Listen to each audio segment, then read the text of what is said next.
The alarm clock didn't buzz. It clicked, a sharp, mechanical sound that cut through the silence of the pre-dawn dark like a pickaxe hitting slate. 3:30 in the morning. In Wise County, Virginia, the sun doesn't decide when the day starts. The company whistle used to decide it 50 years ago. Now, it's the shift schedule pinned to a corkboard in a trailer. Elias Vance sat up on the edge of the mattress. The springs groaned beneath him, a sound not unlike the old timbers down in the mine. He didn't move immediately. He couldn't. At 62 years old, the body is a machine that needs time to warm up. He sat there in the dark, his feet hovering over the cold linoleum, and listened to the house settling. He took a breath, shallow, careful, testing the capacity of his chest. There was a rattle there, deep in the bronchia. It was the sound of dust that had settled 20 years ago, microscopic shards of silica and carbon that had scarred the tissue until it was stiff as old leather. He coughed, a dry, hacking bark that shook his thin frame, and spat into a handkerchief on the nightstand. He didn't look at it. He knew what color it would be. Black saliva, the miner's morning greeting. The house was cold. It was a company house, built in the 1940s when the coal camp was booming. The insulation was thin, and the November wind from the Blue Ridge Mountains found every crack. Elias pulled on his work pants. The denim was worn smooth at the knees, permanently stained a dull, metallic gray. You can wash a miner's clothes 1,000 times, but the coal never truly leaves the fabric. It becomes part of the weave. He walked to the kitchen, his boots heavy on the floorboards. He passed the door of the second bedroom and paused, his hand resting on the frame. Inside, curled under a quilt printed with fading superheroes, slept his grandson, Toby, 7 years old, sleeping the heavy, dreamless sleep of the innocent. Elias watched the boy's chest rise and fall. Smooth, easy, silent. That silence was the most beautiful sound in the world, to Elias. It was the sound of lungs that were pink and healthy. Elias looked at the boy and saw the tragedy of 3 generations. Toby's father had been a roof bolter too, until he took off for heavy equipment work in Ohio and ghosted them. Toby's mother, Elias's daughter, was in the ground 3 miles away, a victim of the opioid pills that had flooded these hollows like a poison river. It was just Elias, and the boy, and the mortgage, and the mountain. Elias walked to the kitchen sink. He filled a glass with water and drank it down, staring out the window. Outside, it was pitch black, but he could see the faint orange glow of the streetlights down in the valley, tracing the winding path of the Clinch River. He remembered his own father standing at this same sink. His father, Big John Vance, who died in the disaster at Red Ash in '70, Elias remembered the closed casket. He remembered the handshake from the company man and the check that paid for this house. Blood money, his mother had called it, but she spent it on groceries all the same. Elias shook the memory off. Memories were dangerous before a shift. They made you distracted. He grabbed his dinner bucket. It was aluminum, dented in 100 places. A topographic map of close calls. Inside, a bologna sandwich, an apple, a thermos of black coffee, and a picture of Toby taped to the inside of the lid. He stepped out onto the porch. The air was crisp and smelled of wet leaves and wood smoke. He walked to his truck, an old Ford with rusted wheel wells. He turned the key, and the engine sputtered to life. The drive to the mine was a ritual. The truck rattled over the gravel roads, climbing higher into the hills. The trees were bare skeletons against the graying sky. As he crested the ridge, the world changed. The forest gave way to the colliery. It was a sprawling complex of conveyors, tipples, and silos, a mechanical beast eating the mountain from the inside out. The ground here wasn't soil. It was slurry. The air didn't smell like wood smoke anymore. It smelled of sulfur, diesel fumes, and pulverized rock. It was the smell of energy, the smell of the electricity that kept the lights on in New York City and D.C., places Elias would never visit. He parked the truck in the muddy lot. Other trucks were pulling in, headlights cutting through the mist. Men stepped out, silent shadows carrying books. The bathhouse or changing room was the transition point. It was a loud, echoing locker room where the civilian world ended and the brotherhood began. A voice called out, "Morning, Deacon." Elias nodded. They called him Deacon because he never cursed. In a profession where swearing is a noun, verb, and adjective, Elias was an anomaly. When a hydraulic line burst and sprayed him with hot oil, he didn't scream profanities. He just closed his eyes and whispered a prayer. "Morning, Miller," Elias replied. Miller was new. A red hat. That's what they call the rookies because of the orange or red helmet sticker that identifies them as inexperienced. He was 22 years old, built like a linebacker, with a face that hadn't yet been lined by the darkness. He was loud, eager, and dangerous. Miller was lacing up brand-new boots. They were still stiff, the leather on. He looked up at Elias with a grin that was too bright for 4 in the morning. "Gonna move some tonnage today, Deacon," Miller said. "Foreman says we're hitting the pillars in Section 4. Easy money. Production bonus." Elias froze. He was halfway through buttoning his flannel shirt. He turned slowly. "Section 4. We're retreating, Section 4. "That's the word," Miller said. "Pull the pillars. Let the roof drop behind us. Get the coal and get out." Elias felt a cold knot tightened in his stomach, a specific kind of dread that only old miners know. Section 4 was the oldest part of the mine. The roof there was slick-sided, a geological term for rock that is smooth and polished, meaning it doesn't bond well with the layers above it. It's unstable, it's treacherous, and retreat mining, that is the most dangerous job in the industry. Imagine a room held up by columns. You want the material in the columns, so you start at the back of the room, remove the columns one by one, and back out while the ceiling crashes down right behind your heels. You are literally removing the support system of the mountain and hoping you can outrun gravity. "Stay close to me today, Miller," Elias said, his voice dropping an octave. "You don't listen to your iPod. You don't think about your girlfriend. You listen to the roof." Miller laughed, slapping Elias on the shoulder. "You worry too much, old man. It's just rock, just rock." Elias looked at the boy and felt a chill that had nothing to do with the temperature. The descent into the earth is not a smooth ride. It is a rattling, jarring slide into the abyss. The crew piled into the mantrip, a low-slung, yellow steel trolley that rides on rails. It's like a miniature train, but designed for a ceiling that is only 4 feet high. You don't sit up, you recline, almost lying on your back, knees bent. The operator hit the throttle, and the electric motor whined. The mantrip jerked forward. The circle of daylight at the mine entrance, the portal, began to shrink. It went from the size of a garage door, to a window, to a dinner plate, to a coin, to a pinprick. And then it was gone. They were in the world of the Artificia. The only light came from the cap lamps on their helmets, dancing beams that cut through the perpetual, dusty twilight. The air pressure changed, pressing against their ear. The temperature stabilized to a constant, damp 58 degrees.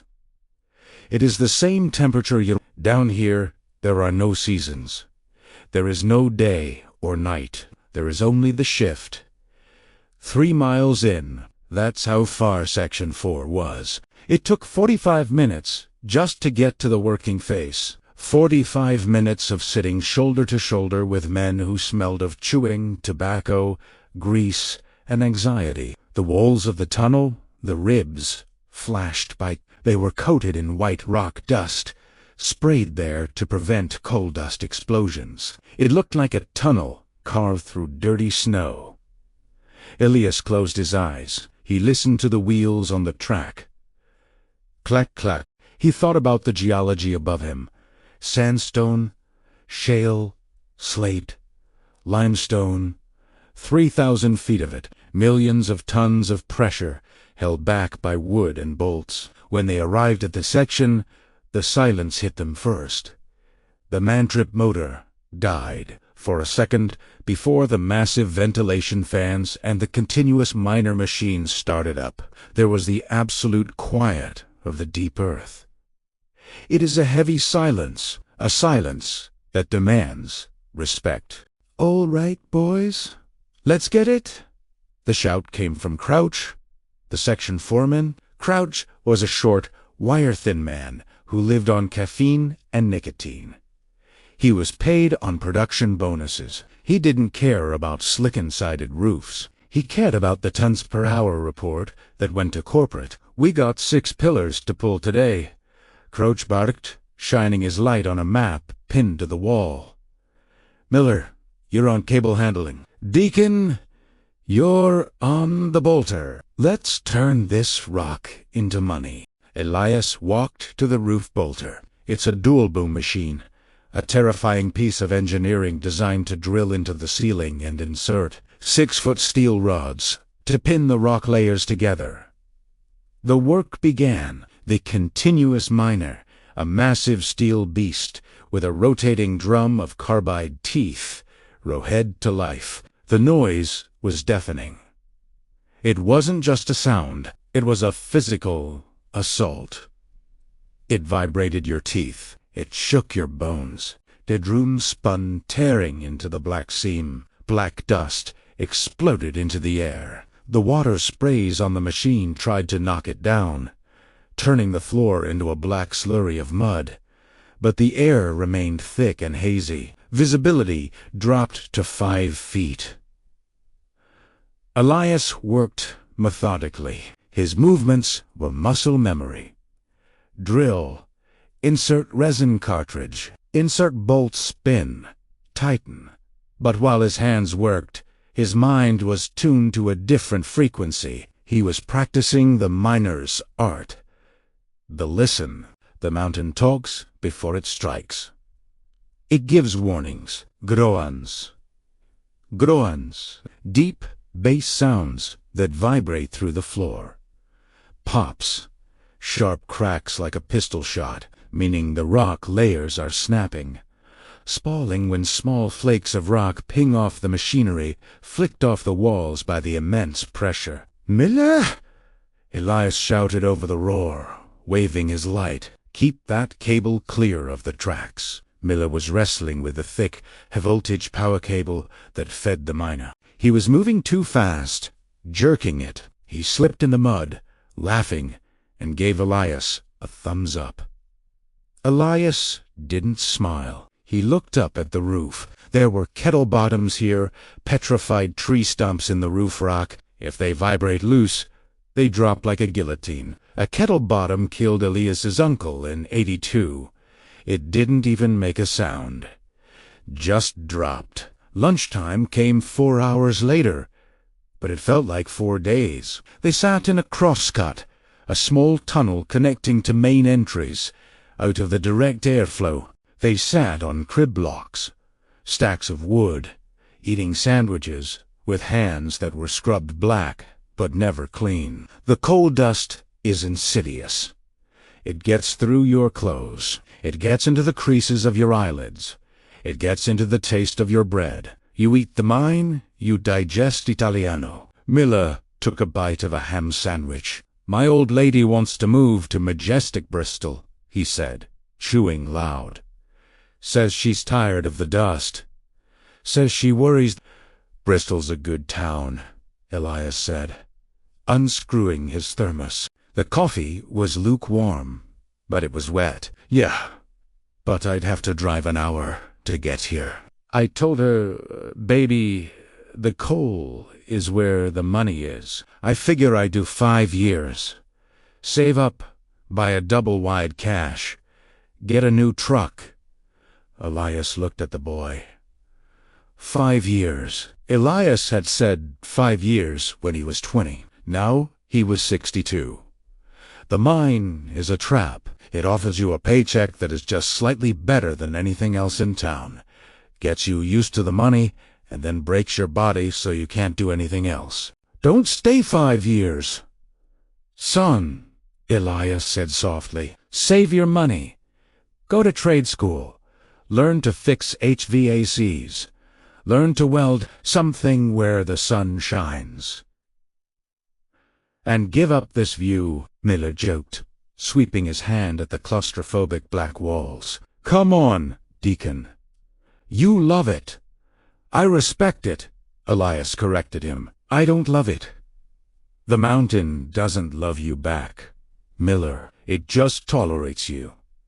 Suddenly, the rats ran past them, 2 large mine rats, scurrying along the rib, moving fast toward the exit. Elias stopped drinking his coffee. He set the cup down slowly.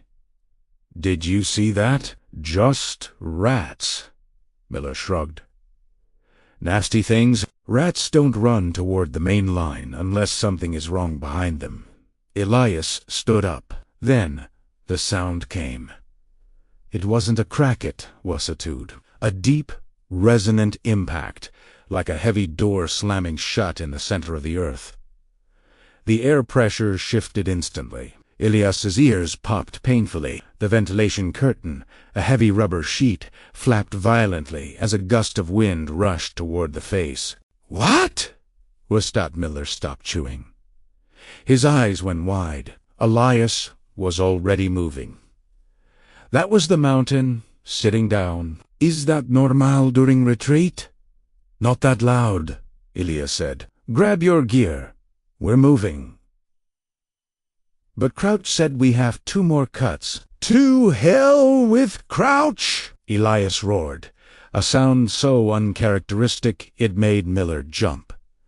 That was a main roof settle. The pillars are taking too much weight.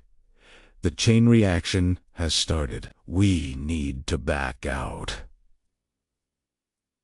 Now, they started walking back toward the face to alert the operator.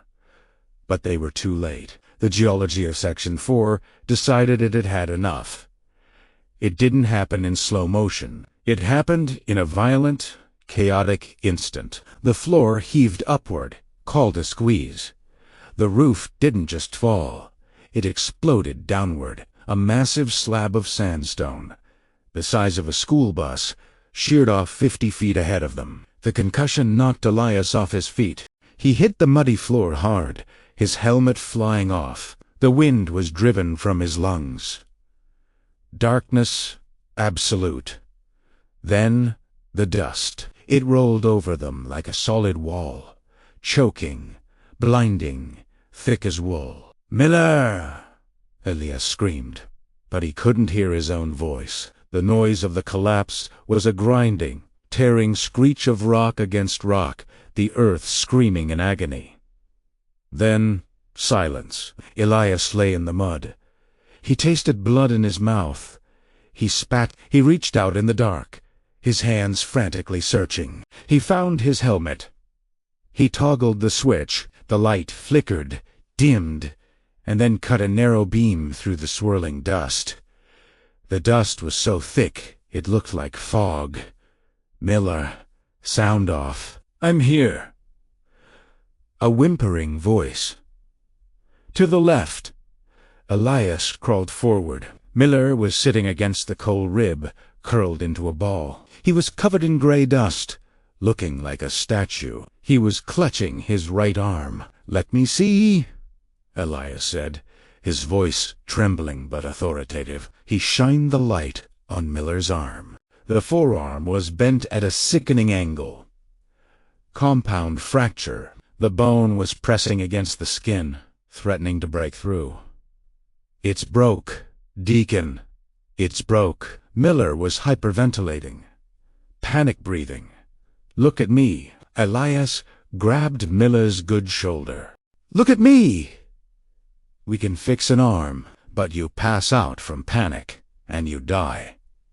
You hear me?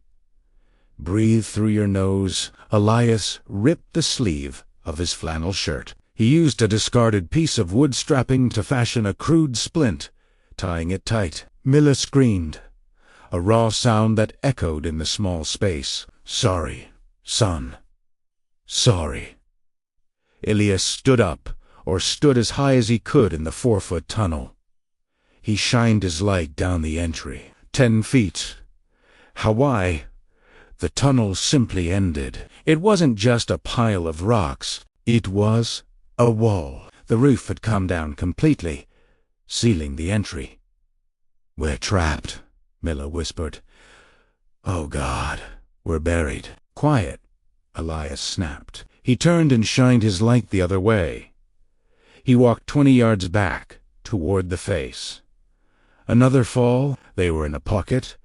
Maybe 50 feet of tunnel left intact. A stone coffin. Elias checked his multi-gas detector on his belt. The digital numbers glowed green in the dark. Oxygen, 20.1%. Methane, 0.2%. Carbon monoxide, 0. "Air is good for now," Elias said. "But the ventilation is cut. The fans can't push air through this rubble." He walked over to the pager phone, the mine communication line. He picked up the handset. "Section 4-2, surface." "Section 4-2, dispatch. Come in." Static. Dead silence. The line was severed. Elias sat down next to Miller. He turned off his cap lamp to save the battery. "Why'd you turn off the light?" Miller cried out. "Don't leave me in the dark. Battery lasts 12 hours. Miller, we might be here 20. We use one light at a time, on low." They sat in the dim glow of Miller's lamp. The silence returned, but now it was amplified by fear. Elias closed his eyes. He tried to calculate the volume of the space. 50 feet long, 20 feet wide, 4 feet heag. That's roughly 4,000 cubic feet of air. 2 men consuming oxygen, exhaling carbon dioxide, the black damp. That's what the old-timers called it, carbon dioxide. It's heavier than air. It settles on the floor and rises up. It doesn't choke you, it tricks you. It makes you tired. It gives you a headache, and then you go to sleep. Deacon. "Yeah. Are they coming?" The whole county heard that fall. Miller. The seismographs picked it up in Kentucky. "They're coming." The sun was up now on the surface. It was a bright, harsh Tuesday morning. At Elias's house, Mrs. Gable, the neighbor, knocked on the door. She had the spare key. She was supposed to get Toby on the bus. She walked in. "Toby, honey." Time for school. Toby was eating cereal to television. Was on breaking news, the anchor said. The banner read across the bottom of the screen. Rockfall reported at Cumberland River Mine. Rescue teams dispatched. Mrs. Gable froze. Her hand went to her mouth. Toby looked head up. Milk dripping from his chin. "Mrs. Gable, is that Papa's mine?" Mrs. Gable rushed to the TV and turned it off. Her hands were shaking. "No, baby. Just news. Come on, get your bag." But as they walked out the door, Tay heard, Italiano, the siren. The mine siren is different from a fire whistle. It's deeper. It pulses. It's a sound that hasn't been heard in Wise County for 10 years. It's the sound of a community's heart stopping. Down at the mine gate, the women were already gathering. It's always the women. Wives, mothers, daughters. They stood by the chain-link fence, clutching coats, clutching phones. They didn't scream. They waited. Appalachian women know how to wait. They are professionals at it. 6 hours underground. The air was getting heavy. The oxygen meter read 19.5%. Not critical, but dropping. Miller had stopped crying. Now he was talking. Fast. I lied. Deacon, I don't have a girlfriend. She left me 2 months ago. Said I drank too much. Said I was turning into my dad. Elias shifted his leg. His hip was cramping. She'll see the future, this girl. Maybe my dad died of liver failure. Never mind a day in his life, but the despair got him anyway. I wanted to show her I could be a man. Make money. Buy the house. You measure a man by his heart. Miller, not his wallet. I don't want to die here, Deacon. I ain't done nothing yet. I'd never saw the ocean. The ocean's just like this, Elias said, his voice drifting. Big, dark, deep. Elias was starting to feel it. The headache, a dull throb behind the eyes. The carbon dioxide was building up. He thought of his father, Big John. He wondered if his father had been scared in those final moments at Red Ash, or if he had just been tired. Tired. I'm so tired. Deacon, tell me a story, Miller whispered. Keep me awake. What kind of story? Tell me about the best day you ever had. Elias smiled in the dark. The best day. That was the day Toby was born. My daughter. She was struggling, but when that baby came out, screaming his head off, I held him. His hands were so small, and they were clean. Perfectly clean. No cold dust. No grease. Just new. Elias coughed. The rattle was worse. The dust from the collapse had aggravated his lungs. He felt like he was breathing through a wet wool blanket. Miller, Elias said. Check the meter. Miller lifted the device. 18%. Getting dangerous. Check your rescuer, Elias ordered. Every miner carries a self-contained self-rescuer on their belt. It's a metal canister. It uses a chemical reaction to generate oxygen for 1 hour. It's the last line of defense. Miller fumbled with his belt. The case is dented. I dropped it last week, getting off the man trip. Let me see. Elias took the device. He ran his fingers over the seal. It was cracked. The litmus paper indicator was pink. Moisture had gotten in. The chemicals were ruined. It's dead. Miller, it won't work. Miller started to hyperventilate again. Oh, God! Oh, God! Stop it! You use up air when you panic. Elias looked at his own belt. His rescuer was pristine. He checked it every morning. 1 hour of air. Maybe 2 if you sat perfectly still. 2 men. 1 working unit. Elias looked at Miller. In the dim light, he didn't just see a rookie. He saw a kid who had never seen the ocean. He saw a kid who could still learn HVAC, who could still fix his life. Elias was 62. He was already dying. The black lung doesn't have a cure. It only has a timeline. Even if he got out today, what was waiting? 5 years of coughing, an oxygen tank on the porch? A slow fade? But Toby? Who will raise Toby? The thought was a knife in his gut. If Elias did, Toby went to the state. Foster care. The system. Elias closed his eyes and prayed. Lord, if you take me, you send angels for that boy. You make sure he's safe. But this boy here, this Miller, he's got too much road left. Miller, Elias said. His voice was firm. The voice of a deacon. Yeah. Elias unclipped his own rescuer. He popped the silver latch. A hiss. The sound of the seal breaking. Come here. What are you doing? My unit is good. I want you to put it on. But what about you? I got a stash. Elias lead. The lie tasted like ash. I got an older unit in my dinner bucket. Keeps it for emergencies. Go on. Put it on. You sure? Deacon, don't argue with your elders.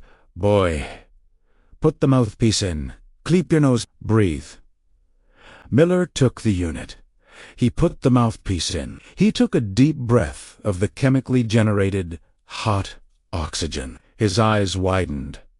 He could think again. Elias sat back against the cold coal. He didn't have another unit. He had nothing but the stale, dead air of the pocket. He reached into his bucket and pulled out the picture of Toby. He couldn't see it in the dark, but he traced the edges with his thumb. The headache became a hammer.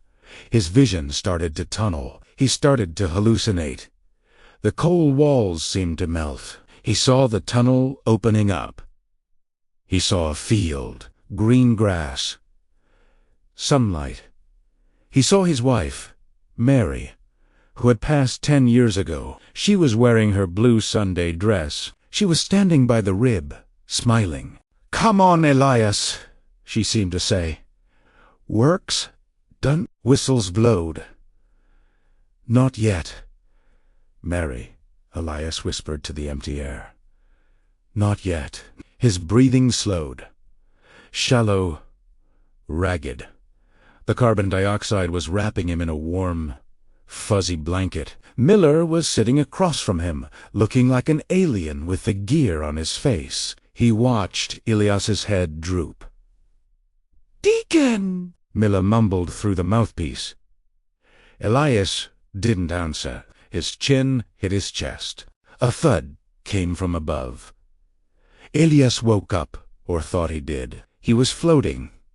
It was the sound of a drill, a massive, surface-mounted, rescue drill pounding through the rock layers. The hammer of God. "Deacon, do you hear it?" "They're close." Miller was shaking him. Elias couldn't lift his head.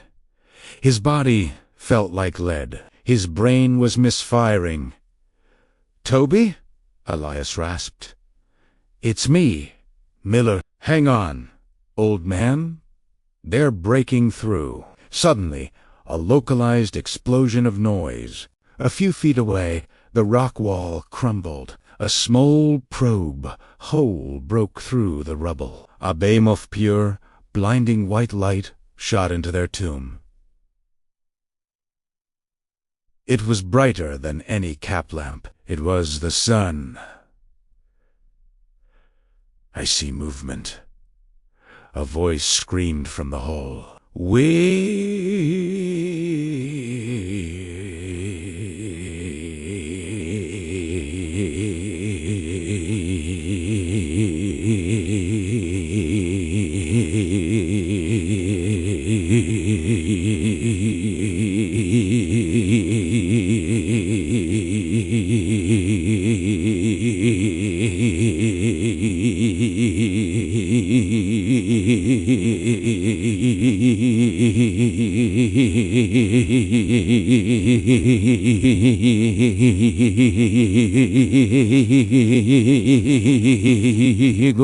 Men in heavy rescue gear, looking like astronauts, began tearing at the rocks with their hands.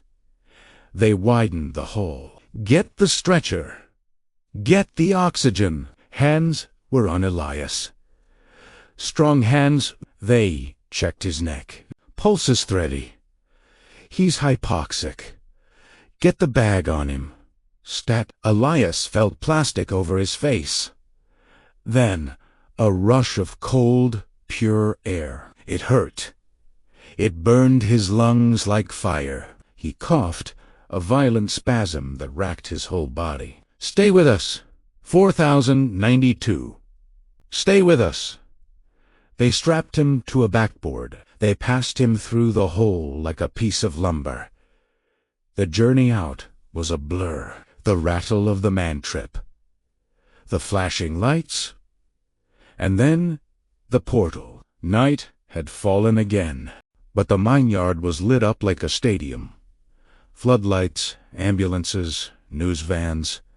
As they carried Elias out, a roar went up. It wasn't a cheer. It was a primal release of tension from 300 people.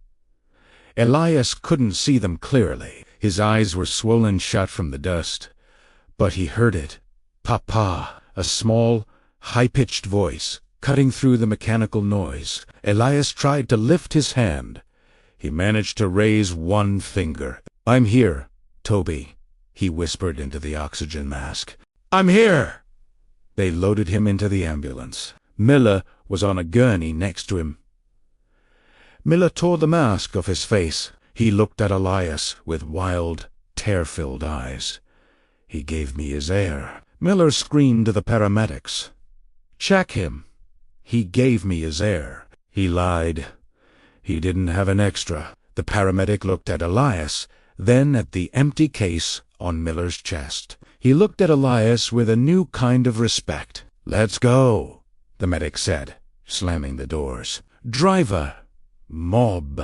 6 months later, the front porch of Elias's house. Spring had finally come to Weiss County. The dogwoods were in bloom, exploding in white petals that looked like snow, but warmer. Elias sat in the rocking chair. He looked smaller now, frailer.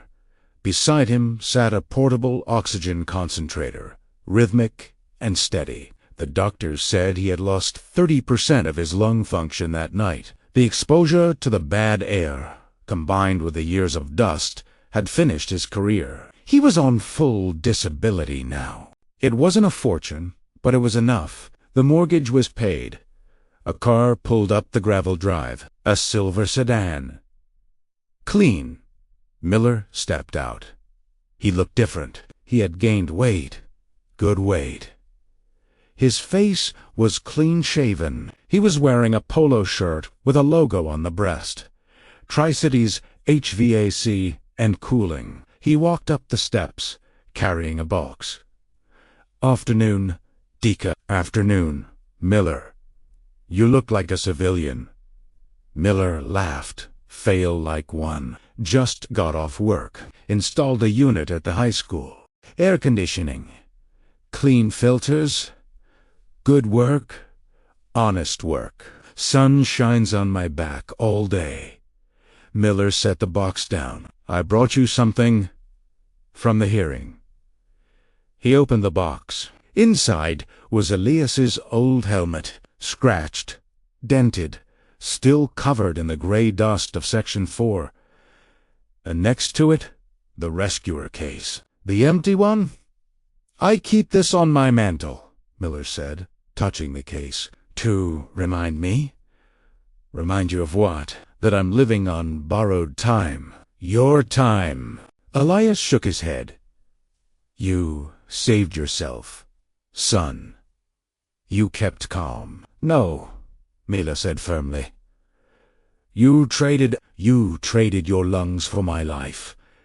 I ain't ever gonna forget that, and I'm gonna make sure that grandkid of yours never forgets it either." The screen door banged open. Toby ran out, wearing a baseball glove. He looked at Miller, then at Elias. "Is he staying for dinner, Papa?" Elias looked at Miller. "You hungry?" "I could eat," Miller smiled. "But I got a date tonight. A real one. She's a nurse." "Get out of here, then." Elias waved his hand. "Don't keep a lady waiting." Miller stood up. He reached out and shook Elias's hand. His grip was strong, but his hands were soft now. The calluses were fading. "See you, Deacon?" Miller walked down the steps. Elias watched him drive away, the car disappearing around the bend of the mountain road. Elias took a deep breath from the cannula. It was a struggle. It would always be a struggle, but the air was sweet. He looked at Toby. The boy was throwing a baseball up in the air and catching it. "Papo," Toby asked, "does it hurt? The breathing?" Elias looked at the mountain in the distance. The colliery was still there, humming, eating the rock. But Elias was here. On the porch. "It hurts a little, son," Elias said. He stood up, leaning on his cane. "But it's worth it." "Why?" "Because," Elias said, putting his hand on the boy's shoulder. "The coal stays in the ground, but we get to see the sun." In the crushing dark, character is revealed not by what you take, but by what you give. This story is dedicated to the 104,000 coal miners who have died in American mines since 1900. Their sacrifice built the modern world.